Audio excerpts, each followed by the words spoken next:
Overtourism in Japan has been a heated topic for quite some time, and there are so many discussions about this problem, but I find most of them not very constructive because they are just talking about the problem with no real solutions, or they are just rage baiting and capitalizing on people's anger by focusing on negative tourist behavior and the idea that tourists are ruining Japan. I just find all that super unproductive because it doesn't solve the problem and it divides people and opinions even more. So in today's video, I am not going to stir the pot. Instead, I want to start a productive discussion and suggest a few ways you as a traveler can reduce the negative impacts of Japan's overtourism. It benefits you because you can have a more peaceful and enjoyable trip, and it also benefits Japanese businesses and infrastructure. So it's basically a win-win for everyone. Also, do leave your thoughts in the comments. I would love to hear what you think. Okay, first off, we need to understand that the problem of overtourism is not an even distribution, whether it's within a city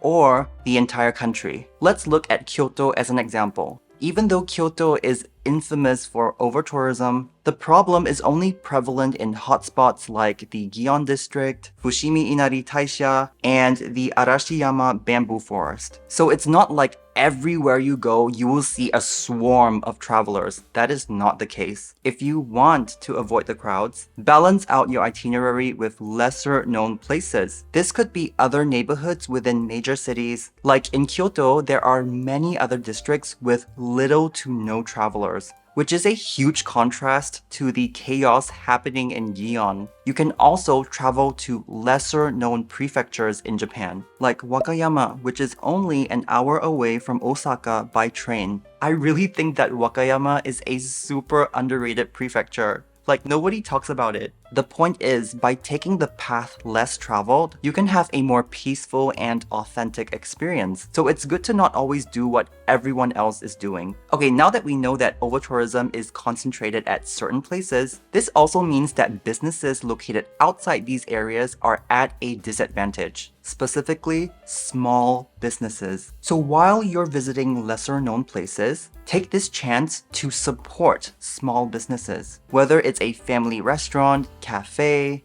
or a small bookshop, these places feel way more authentic than the touristy areas. And you're also supporting the local economy, which has a direct positive impact on people's lives. I just love how many of these businesses retain their old-fashioned interiors, which have been around since the Showa era, and it makes me feel super nostalgic. I would definitely choose to visit places like this over anything else. Something I forgot to mention is accommodation. If you want to support small businesses, you can stay at those small independent hotels or Airbnbs, instead of those big hotel chains owned by large corporations. And there are many perks to this. You get a more authentic experience. It's usually more peaceful and quiet compared to the business districts and touristy spots. Because of the location, they are usually more budget friendly. If you are concerned about location and accessibility, don't worry because not all of them are necessarily further away from the main attractions. When you are booking your stay, they usually tell you the nearest train or bus station and the walking time. So you can find a perfect balance between accessing attractions conveniently and directly supporting small businesses. So now you know the types of places you want to go to, but apart from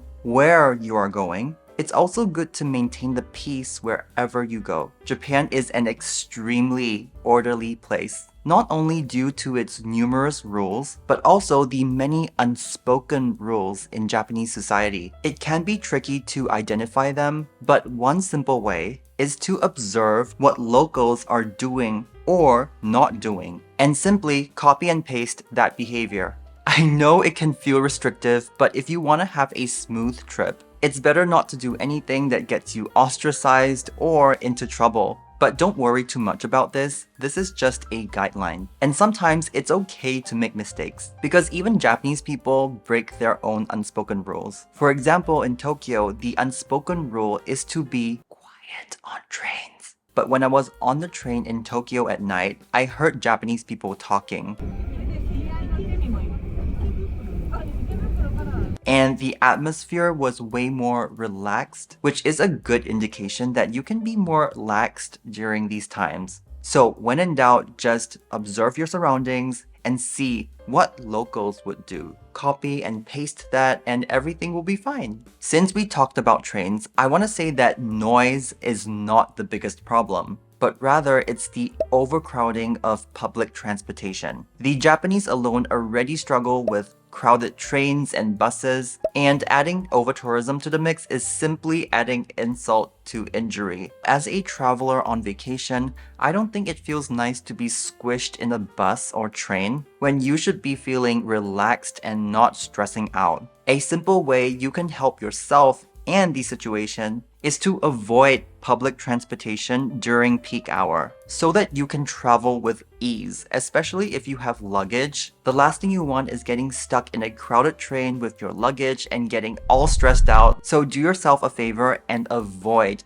peak hour. You can also consider alternative transportation like cycling. I think cycling is a super underrated way to travel around the city. You have access to more places and it's healthier for you, especially after indulging in all that Japanese food. I highly recommend renting a bike during your Japan trip. One service I recommend is the bike sharing service by Docomo. It's super convenient because they have so many stations in major cities and across the country. The website will be linked in the description below. Finally, I want to talk about a significant aspect of planning your Japan trip: social media. Social media is definitely a double-edged sword. While it's useful for discovering places in Japan, virality can have a negative impact on those places. When a place goes viral, they don't necessarily have the capacity to accommodate so many visitors, which leads to overcrowding and it ruins the place. And this has happened to so many locations in Japan. I don't have a solution to the current situation, but I have suggestions how you and I as travelers can move forward from all this. There are two parts to this. First off, you can read the latest reviews on Google Maps to get a feel of what other travelers think about the place. If many of them are saying it's too crowded or overrated, that is a great indication for you to consider other places instead. Or you can visit that place very early in the morning. You snooze, you lose.